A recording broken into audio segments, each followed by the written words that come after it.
नमस्ते छात्रों। रीढ़ की हड्डी इस एकांकिका पर हम विचार कर रहे थे। इसके पहले प्रकट वाचन का एक वीडियो तुम तक पहुंचा दिया है। अब दोबारा केवल हम इस एकांकिका के द्वारा लेखक और पाठ्यक्रम समिति ने किस उद्देश्य से हमें इस एकांकिका को हमारे सामने रखा है, इसे देखते हुए इस पाठ के भीतर आए हुए नए अपरिचित कठिन शब्द, वैसे ही मुहावरे और चलते चलते अगर कोई व्याकरण समझाना है तो इसे समझाने का प्रयास तुम्हें कर रही हूँ। अब देखिए, पहले मैं तुम्हें यह समझाना चाहूँगी कि जगदीश चंद्र माथुर जी ने प्रस्तुत पाठ की विधा एकांकिका के रूप में हमारे सामने रखा है और इस पाठ के पात्र हैं, कुल मिलाकर 6 पात्र है, ध्यान में रखना है। उमा जो है यह सुशिक्षित युवती हैं, रामस्वरूप उमा के पिताजी हैं और प्रेमा जो है यह उमा की माँ है। शंकर यह उमा के लिए चुना जाने वाला एक युवक, यानी जिसे शादी ब्याह के रूप में हम वधू या वर पक्ष के जो होते हैं, जिसमें से वह पति के रूप में यहाँ पर आएगा। उसके बाद यानी पति अभी नहीं हुआ है, लेकिन जिसके लिए यह देखने का प्रोग्राम होता है शादी ब्याह रचाने के लिए, उस युवक के रूप में यहाँ पर शंकर को रखा गया है। गोपाल प्रसाद जो है शंकर के पिताजी हैं और रतन जो है यह राम स्वरूप के यहाँ पर काम करने वाला एक नौकर है। ठीक है। अब इस एकांकिका के पहले पन्ने पर 35 नंबर के पन्ने पर हमें लेखक क्या समझाना चाहते हैं। एक तो पहले यहाँ पर पाठ परिचय में या गद्य संबंधी में एक शब्द आया था, दकियानुसी। दकियानुसी का अर्थ है जो कमज़ोर विचारों वाले लोग, पिछड़े हुए विचारों वाले लोग, या जो स्वयं पढ़े लिखे हैं परंतु उन विचारों को वे आगे नहीं बढ़ाते हैं, ऐसे दकियानुसी विचारों के लोगों को लेखक ने यहाँ पर हमारे सामने रखा है। अब दकियानुसी विचारों के यहाँ पर कौन दिखाई देते हैं, तो शंकर है, उसके पिताजी जो हैं गोपाल प्रसाद यह हैं, ये जो हैं यह दकियानुसी विचारों के बताए गए हैं। और रामस्वरूप जो है यह एक युवती के पिताजी हैं, यानी उमा के पिताजी है, परंतु इनके विचार अच्छे हैं। जैसे कैसे, तो इन्होंने अपनी बेटी उमा को कॉलेज में पढ़ाने का प्रयास किया है, प्रयत्न किया है, परंतु उनके सामने समस्या उसकी पढ़ी लिखी जो डिग्री है, उसकी जो पढ़ाई है, यह आती है। हो सकता है उन्होंने इसके पहले कई रिश्तों को देखा है, लेकिन इसकी पढ़ाई की वजह से उन लोगों ने इसे इनकारा होगा, नकारा होगा, इसीलिए शायद अब यह पढ़े लिखे लड़के से अपनी बेटी उमा की पढ़ाई यह छिपा रहे हैं। अब इसी पन्ने पर और क्या कहा है, तो रामस्वरूप और रतन, इनके दोनों के बीच जब रंगमंच पर साज सज्जा हो रही हैं, उस साज सज्जा का उद्देश्य क्या है, तो मेहमानों के लिए कमरे की साज सज्जा कर रहे हैं और इसके लिए तख्त का बिछाना, दरी एक शब्द आया, दरी का बिछाना, दरी यानी सतरंजी, मराठी में सतरंजी जिसे हम कहते हैं, चटाई भी कहेंगे शायद, तो इस तरह, परंतु चटाई यह अलग तरह की होती है और दरी जो है यह कपड़ों के धागों से बुनाई, सतरंजी जिसे हम कहेंगे, सतरंजी मराठी में। इस तरह यह शब्द यहाँ पर तख्त यानी लकड़ी का एक चौकार आकार का जो चौकन है जिसके ऊपर लोग बैठते हैं, ऐसा यह तख्त है। यह बिछाने का प्रयास हो रहा है, दरी बिछाई जा रही है। इसके साथ साथ रामस्वरूप और प्रेमा जो उमा की माता जी, इनके बीच कुछ संवाद हो रहे हैं। अभी इसके पहले भी एक पसीना बहाया, यानी जैसे कि रामस्वरूप कहते हैं ना रतन को कि और क्या करेगा, परमात्मा के यहाँ पर अगल बट रही थी तो तू देर से पहुँचा था क्या, बिछा दो साहब। और यह पसीना किस लिए बहाया है, यह जो पसीना बहाना है इसका अर्थ यह मुहावरा बन सकता है, पसीना बहाना बहुत मेहनत करना, ध्यान में रखना है। अर्थ और मुहावरा इसका वाक्य में प्रयोग करना है और अपने कॉपी में लिख कर रखना है, ठीक है। अब उसके बाद प्रेमा और रामस्वरूप के बीच जब उमा के विषय में कुछ बातचीत हो रही है, जैसे कि प्रेमा कह रही है कि तुम्हारी लाडली बेटी मुंह फुलाए पड़ी है। मुंह फुलाना यहाँ पर एक मुहावरा आ गया है।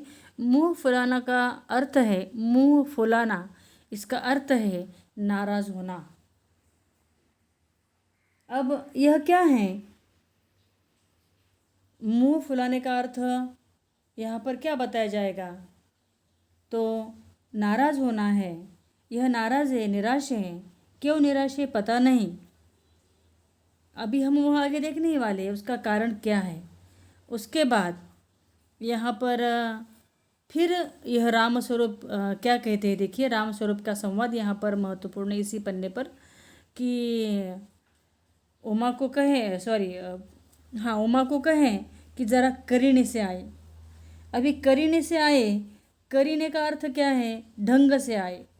ढंग से यानी अधिक फैंसी वैंसी कपड़े पहन कर ना आए, यानी जो रूढ़ी परंपरा के अनुसार लड़की को दिखाने का प्रोग्राम होता है उसी तरह आनी चाहिए, भले ही हमारी पढ़ाई कितनी भी क्यों ना हो।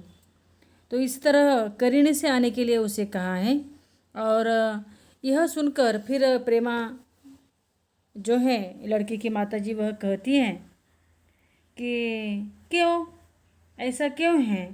तब वह रामस्वरूप कहता है कि क्या है, भले ही यह पढ़े लिखे हैं, वकील हैं, सभा सोसाइटियों में जाते हैं, लेकिन इनके विचारों में लड़की अधिक पढ़ी लिखी ना हो, यह ऐसे विचार इनके हैं। इस पर फिर प्रेमा अपने विचार कर रखती है कि फिर लड़का क्या करता है।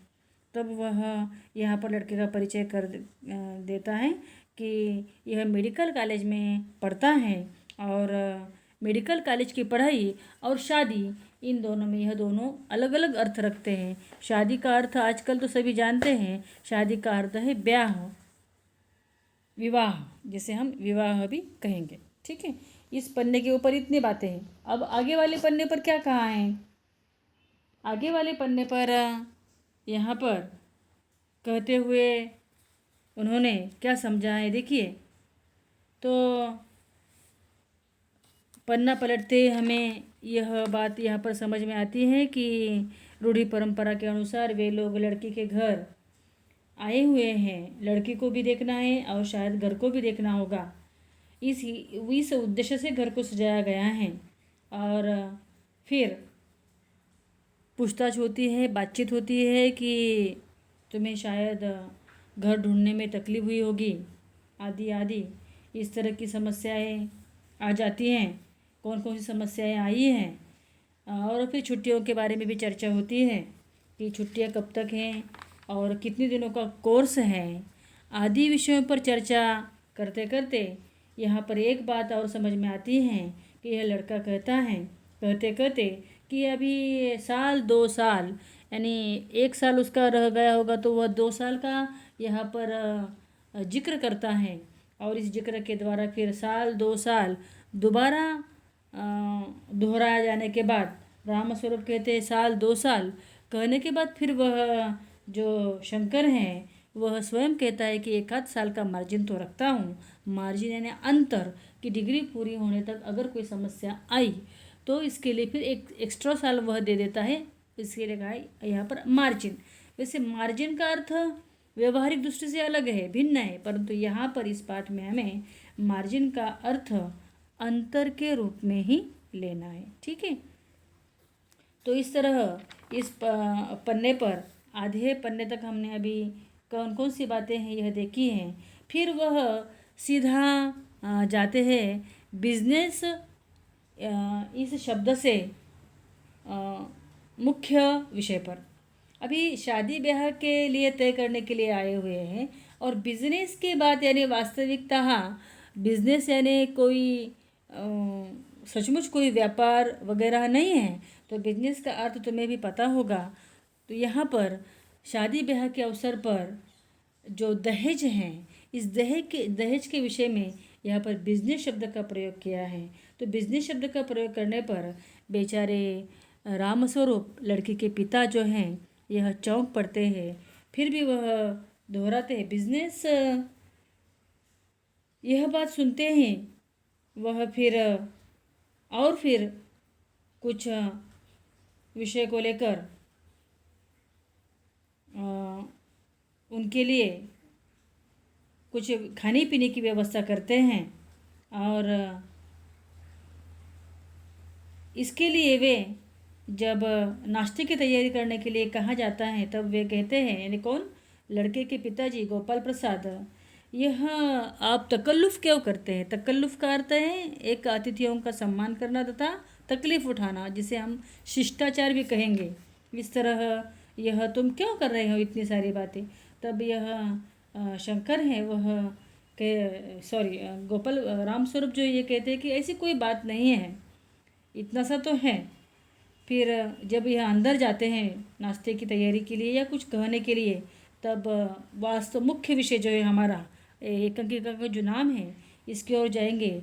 तो यहाँ पर गोपाल प्रसाद अपने बेटे को कहते हैं कि झुककर क्यों बैठते हो, ब्याह करने आए हो, कमर सीधी कर कर बैठो। तुम्हारे दोस्त ठीक कहते हैं कि शंकर की बैकबोन यानी यहाँ पर बैकबोन रीढ़ महत्वपूर्ण शब्द है, रीढ़। अब रीढ़ यानी क्या, हमारी पीठ, और पीठ की हड्डी महत्वपूर्ण होती है, वह बैकबोन यानी जिसे हम मराठी में कहते हैं मन का, यानी पीठ की मुख्य हड्डी जो है, इसे सीधी कर कर बैठो। और उसके दोस्त भी उसे इसी बात पर चिढ़ाते हैं कि शंकर की बैकबोन झुकी हुई है, यानी इसे बैकबोन नहीं, यानी वह सीधा नहीं बैठ सकता है, यानी यहाँ शारीरिक दृष्टि से थोड़ा सा कोई इसमें फॉल्ट है ऐसा दिखाई देता है। इसीलिए उसके पिताजी उसे कहते हैं कि ज़रा सीधा बैठो, झुककर मत बैठो। आखिर नाश्ता आ जाता है और फिर वे कहते हैं आखिर आप माने ही नहीं। और फिर चाय के विषय में पूछा जाता है कि कौन सी चाय पसंद है, विलायती या हिंदुस्तानी। हिंदुस्तानी चाय तो तुम्हें पता है, हिंदुस्तानी चाय का अर्थ है बिना दूध की चाय, जो आजकल आरोग्य के लिए बहुत ही लोग पसंद करते हैं, अच्छी होती है। एक शब्द यहाँ पर आया है चीनी डालकर।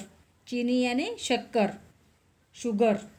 जो शक्कर है इसे लेने में कोई लोग पसंद करते हैं, कोई नहीं लेते हैं। तो इस तरह यह चीनी लेने वालों पर टैक्स के विषय में यहाँ पर जिक्र किया गया है। तो यह टैक्स जो है, यह टैक्स की बातें और हैं। तो टैक्स का अर्थ तुम्हें पता है, टैक्स यानी जो कर होता है, लिया जाता है, यह टैक्स के रूप में यहाँ पर कहा गया है। तो हिंदुस्तानी चाय के साथ साथ विलायती चाय को दूध और चीनी को डालकर गोपाल प्रसाद ने मंगवाया है। और फिर खकार कर इस तरह कर कर वे अपने विचारों को, टैक्स के विचारों को रखते हैं।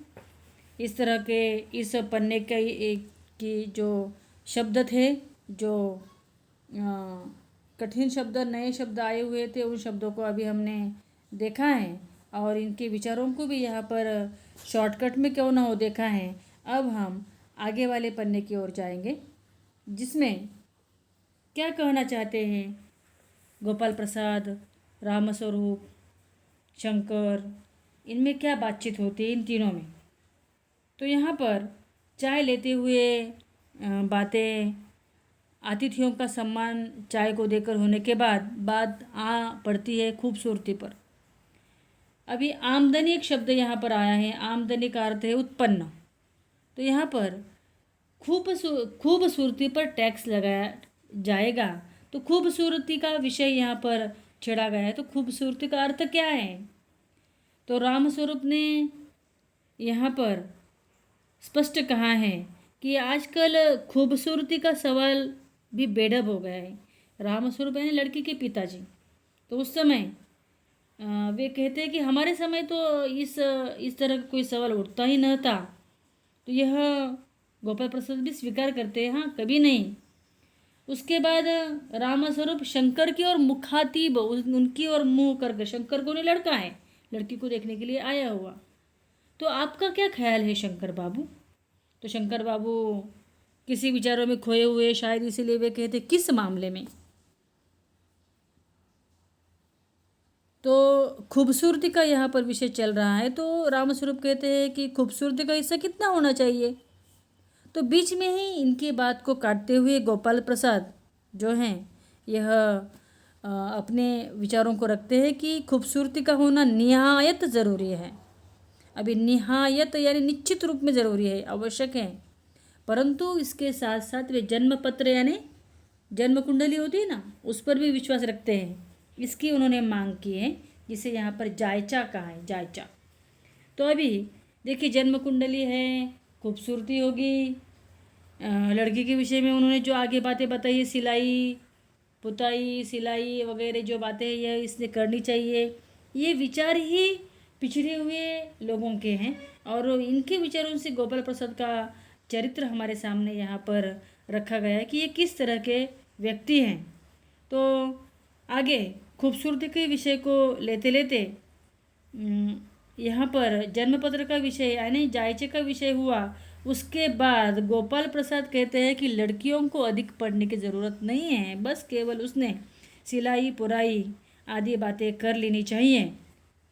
तब रामस्वरूप हाँ हाँ कहते हैं, उनके बातों में बात मिला देते हैं और फिर खाने के लिए पान की मांग करते हुए आगे पाठ कैसे बढ़ता है देखिए। तो जब लड़की आ जाती हैं, करने से आती है बेचारी, जब लड़की आ जाती हैं तो उसके आँखों पर चश्मा लगा हुआ है। इस चश्मे को देखकर गोपाल प्रसाद और शंकर दोनों भी चौंक जाते हैं और दोनों भी एक साथ कहते हैं चश्मा।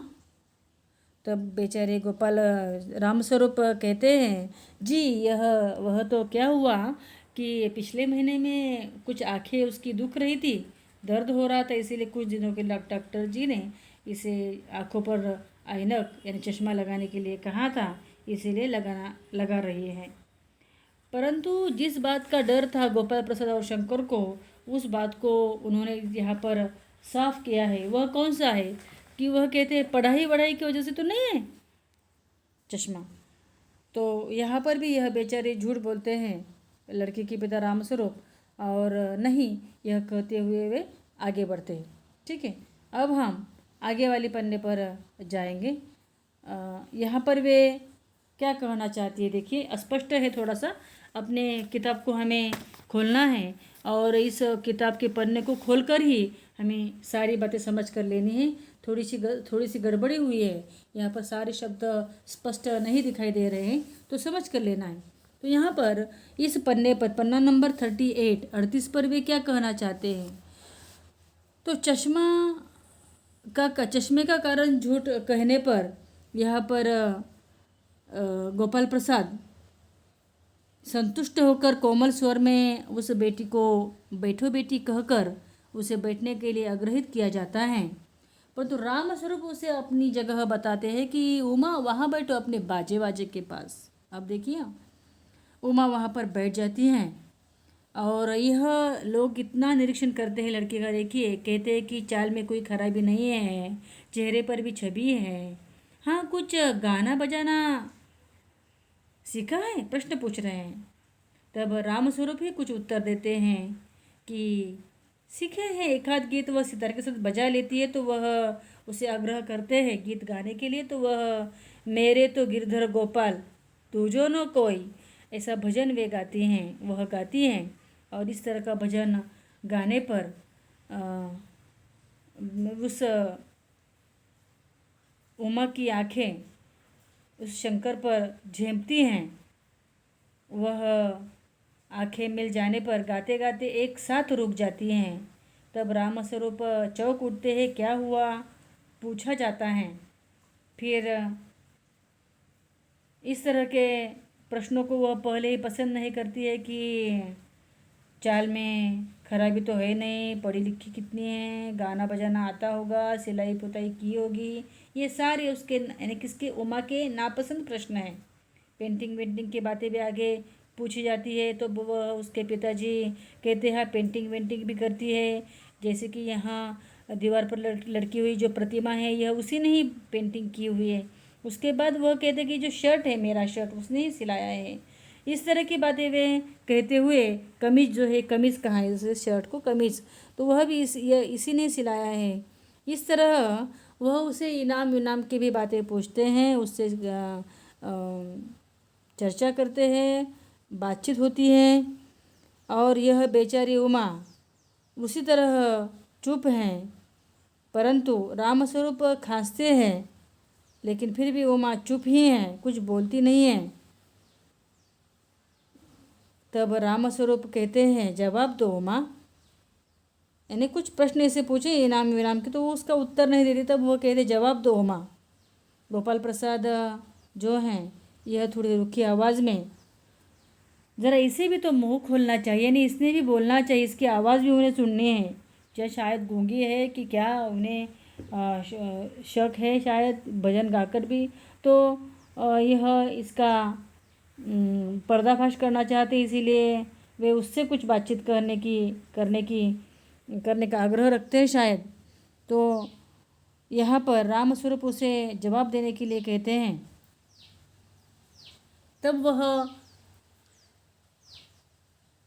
जवाब जो देती है वह कैसा जवाब है देखिए, बड़ा महत्वपूर्ण और अच्छा जवाब है कि वह कहती है कि क्या जवाब दो बाबूजी, अगर हम दुकान में जाते हैं तो जब टेबल मेज़ कुर्सी लेते हैं तो इसका मोल जब करते हैं तो वह मेज़ कुर्सी कुछ उत्तर नहीं देती है, उसकी केवल खरीदार होती है। वो पसंद आई तो अच्छा है, वरना नहीं पसंद आई तो वहीं पर रख देते हैं हम। यह इस पन्ने पर की सारी बातें हो चुकी हैं। अब हम आगे वाली पन्ने की ओर जाएंगे, अंतिम पन्ना है। तो यहाँ पर इस पन्ने के ऊपर क्या कहा है, पेंटिंग वेंटिंग सिलाई पुताई आदि सारी बातें होने के बाद जब यह उत्तर देने को बोल देते तो कुर्सी और मेज का एग्जाम्पल देते हुए वह उन लोगों को कैसे नीचा दिखाती है देखिए। तो रामस्वरूप बेचारे चौंक पड़ते हो, उमा पर ही गुस्सा होते और उमा को कहते हैं उमा उमा। अब मुझे वह उमा कहती है कि मुझे कह लेने दीजिए बाबूजी, बहुत हुआ है। अब उस समय वह उमा जो बातें बताती है महत्वपूर्ण है कि लड़कियों को पढ़ना क्यों ज़रूरी है। जब वह कॉलेज जाती थी तो उस समय यह शंकर भी कॉलेज में आता था और उसकी जो हरकतें हैं, घिनौनी हरकतें, ये इसे पता थी कि वह उमा अब सत्य कहती है कि मैं कॉलेज में पढ़ रही थी, मैं कॉलेज पढ़ी हूँ। जब मैं बीए कर रही थी तो तब मैंने कोई पाप तो नहीं किया है, कोई चोरी नहीं की है। और यह कहती कि आपके पुत्र की तरह मैं लड़कियों की तरफ ताक झाँक करते हुए मुझे अपमानित तो नहीं किया गया था। मैं अपनी इज्जत और मान का ख्याल रखकर सारी बातें मैंने संपूर्ण की हैं। और यहाँ पर इस लड़के को कई बार वहाँ के जो हॉस्टल है उस हॉस्टल की जो नौकरानी थी उस नौकरानी के पैरों में इसे पढ़कर यानी शंकर को माफ़ी मांगनी पड़ी थी, क्योंकि लड़कियों के बारे में इसने कुछ हरकतें की थी शायद। इसीलिए उस समय वह कैसे मुँह छिपाकर भागा था इसकी याद वह करा कर दे रही है। इस तरह का यह पाठ जो है, इस पाठ के अंतर्गत यहाँ पर उमा ने जो उत्तर दिए हैं, इस लड़के की जो गलतियाँ हैं वह बताई है। तो इन गलतियों को रामस्वरूप उमा उमा कहकर उसे ही चुप कराने का प्रयास करते हैं। तो उस समय गोपाल प्रसाद को इनकी यह बातें जो ये बिल्कुल पसंद नहीं आई और इसीलिए गोपाल प्रसाद को पसंद न आने के कारण वे झट से उड़ जाते हैं और रामस्वरूप को कहते हैं कि तुमने हमें फंसा दिया, कि तुमने केवल कहा कि लड़की केवल मैट्रिक हो चुकी है, लेकिन ऐसा नहीं है, बल्कि लड़की कॉलेज पढ़ी हुई है। इस तरह यह कहकर उमा उन्हें अंतिम समय में कहती है कि जी हाँ, जाइए जाइए, ज़रूर चले जाइए, लेकिन घर जाकर ज़रा यह पता लगाइए कि आपके लाडले बेटे की रीढ़ की हड्डी भी है या नहीं, यानी बैकबोन। बैकबोन इस तरह कहकर वह उसमें जो शारीरिक व्यंग है, इसकी दृष्टि से, लड़की की दृष्टि से वह उसे दिखा देती है। ठीक है, इस पन्ने के ऊपर का यहाँ तक कि यह जो शॉर्टकट की जो बात दोबारा मैं तुम्हें समझाना चाहती थी, यह मैंने तुम्हें समझा दी। ठीक है, अब हम शीर्षक की ओर फिर से जाएगी। एक रीढ़ की हड्डी का अर्थ क्या है?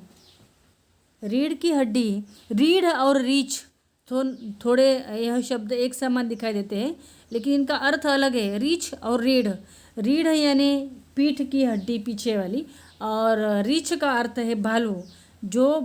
जिस भालू की हड्डी हमें कहीं दिखाई नहीं देती और शायद हाथ लगाने पर भी यह हाथ में नहीं लगती है, इसलिए रीछ और रीढ़, इन दोनों शब्दों को ध्यान में रखना है। रीछ यानी भालू और रीढ़ यानी पीठ की हमारी हड्डी। ठीक है, अब इतना होने के बाद हम आगे वाले पन्ने पर फिर से आएंगे। पन्ना नंबर 36 के ऊपर यहाँ पर क्या है, तो लेखनीय में जो बातें यहाँ पर हमें बताई गई है, उन बातों को हमें क्या करना है, लेखनीय में इन बातों को यहाँ पर समझना है। वह क्या बातें हैं लेखनीय की? तो लेखनीय में यहाँ पर जो है वह आपके घर में कहा गया है कि आपके घर में, घर की किसी परंपरा के बारे में घर के बुज़ुर्गों के जानकारी प्राप्त कीजिए, और यह परंपरा उचित है या अनुचित है, इस पर अपने स्वमत रेखांकित करना है। तो यह निश्चित रूप में तुम्हें इसका प्रयास करना है। ठीक है, अब आगे इसी तरह आगे वाले पन्ने पर यहाँ पर संभाषणीय में दहेज एक अभिशाप, इस विषय पर तुम्हें चर्चा करनी है। और इस कौशल्य को तुम्हें, यानी भाषण कौशल्य के रूप में, संभाषण कौशल्य के रूप में इस पर विचार कर चिंतन मनन कर सोच कर इन बातों को रखना है। ठीक है, अब इस पाठ के अंतर्गत आए हुए मुहावरे और अपरिचित लगने वाले शब्द, इन सभी को तुम्हें कॉपी में लिख कर रखना है। ठीक है, अब आगे की जो बातें हैं थोड़ी सी व्याकरण की होगी, यह तुम्हें आगे की वीडियो में बताई जाएगी। तब तक के लिए इस पाठ की अच्छी तरह से तैयारी करनी है और पाठ को एक बार पढ़कर रखना है। ठीक है, धन्यवाद।